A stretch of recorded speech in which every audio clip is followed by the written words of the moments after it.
اکثر خلک ایجوکیشن هم کی تعلیم هم کی ګریجویشن هم کی هغې نه بعد هم هغو ته جابز نه میلاویږي کار ورته روزګار ورته نه میلاویږي د دې وجې نه اکثر خلک تعلیم نه مایوس شي حالانکه حقیقت څه ده چې داسې یو څو شیان دي د هغو وجې نه جاب نه پیږي په دې خبره کې هم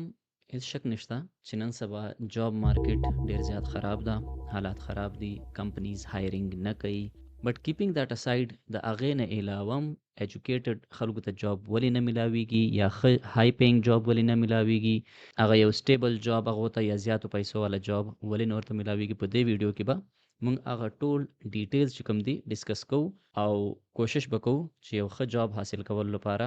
کوم کوم اقدامات ډیر زیات ضروری د مایند سیټ نه واخلې د پریکټیکل سټیپس پورې ټول نه مخکې لومبنۍ خبره دا ده موږ پښتنو کې ایجوکیټډ خلک هم شته خو زیاتر خلک ان ایجوکیټډ دي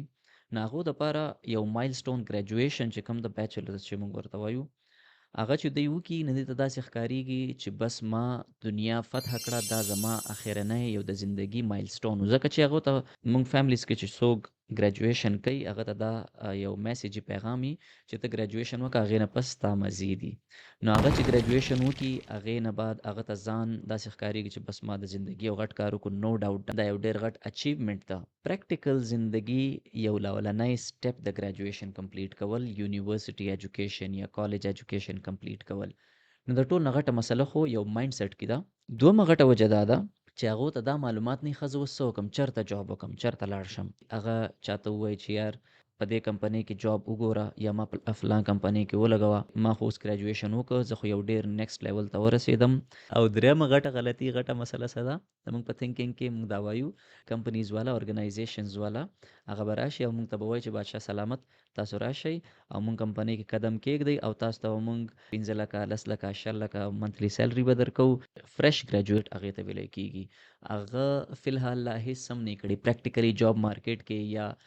بزنس یا خپل فیلډ کې ډومین کې لیټ سه دا هغه یو میډیکل پروفیشنل دا هغه پریکټیکلی هیڅ کار نه ده کړی یا هغه یو مارکیټینګ کې بیچلرز وکړي یا حتی کې ماسټرز یا ایم بی اے وکړه هغه لا فی الحال څه کړي نه دي په پریکټیکل فیلډ کې تھیوریټیکل نالج لري خو پریکټیکل ایکسپیرینس نه لري چې کمپنیز ورکینګ څنګه کوي ښه یو بله خبره دا ده دا خو یو څو بنیادی د مایند سیټ خبرې شوې کېدای شي په چا کې دا خبرې نه هغو ته بیا هم جاب نه میلاویږي نو بله څه وجه کېدای شي هغې وجه دا یي خپل ډومین چې کومې لیټ سه یو انسان اکاونټینګ ویلې یا یو انسان مارکیټینګ ویلې یا لیټ سه یو انسان میس کمیونیکیشن ویلې یا میډیکل پروفیشن کې دا هغه انسان ته خپل ګریجویټ ته خپل ډومین په باره کې او هغه ډومین کې کومې کومې کمپنیز دي ارګنایزیشنز دي مطلب دی چېرته جاب کولی شي هغه په باره کې د سره هیڅ انفارمیشن نه نو دا د ناکامي د ګریجویشن نه پس یا د تعلیم نه پس جاب نه میلاوېدلو ډیره یوه غټه وجه ده ما داسې خپل سرکل کې خلک لیدلی دي چې هغو ته د خپل ډومین په باره کې هیڅ معلومات نه وي نو هغه ته دا معلومات نشته چې زه چېرته کم ټایپ اف کمپنیز کې جاب کولی شم هغې نه علاوه کېدای شي هغه ته دا معلومات وي چې یار فلان کمپنی ایکس وای زی هغه کمپنیز باره کې ریسرچ وکړي خو هغه ته دا معلومات نه وي چې په دې کې زه وټ کایند اف جاب کین آی ډو دیر زه کوم ټایپ اف کوم قسم جاب کولی شم او بل یو ډېره غټه وجه د ما په خیال باندې ما ذاتي تجربه مشاهده چې کومه ده ما چې کړې ده هغه دا ده چې خلک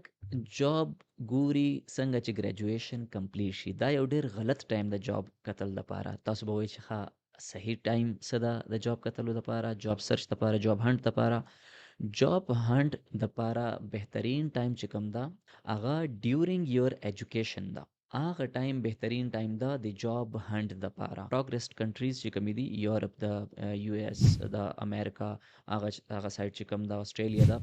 دې کنټریز کې ایجوکیټډ خلک چې کوم دي پروفیشنلز چې کوم دي هغه آفټر ګریجویشن جاب نه کوي هغه ډیورینګ دیر سټډي ډیورینګ دیر کالج هغه جاب کوي نو زموږ دپاره څه سبق ده چې ډیورینګ اور ایجوکیشن جاب سرچ جاب هنټ شروع کړو ښه د جاب هنټ یو باقاعده پروسیجر ده یو پروسس ده هغه پروسس څه ده هغه به تاسو ته ښیم په هغه باندې ډیټیل ویډیوز جوړوم یو های پینګ غټ کمپنیز کې د دنیا چې غټ کمپنیز دي یا د کنټریز یا د تاسو د خطې غټ کمپنیز دي هغه کې تاسو څنګه یو های پینګ جاب ویل بیلنسډ جاب څنګه تاسو هغه جابز اچیو کولای شئ او ښه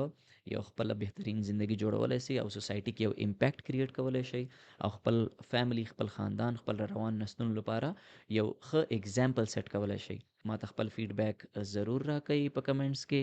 او دا ویډیو لازمي شیر کړئ که تاسو خیال باندې دا چا دپاره کارآمدي. وینو به تاسې پښتو ډرامه بله ویډیو کې. تر هغه پورې السلام علیکم.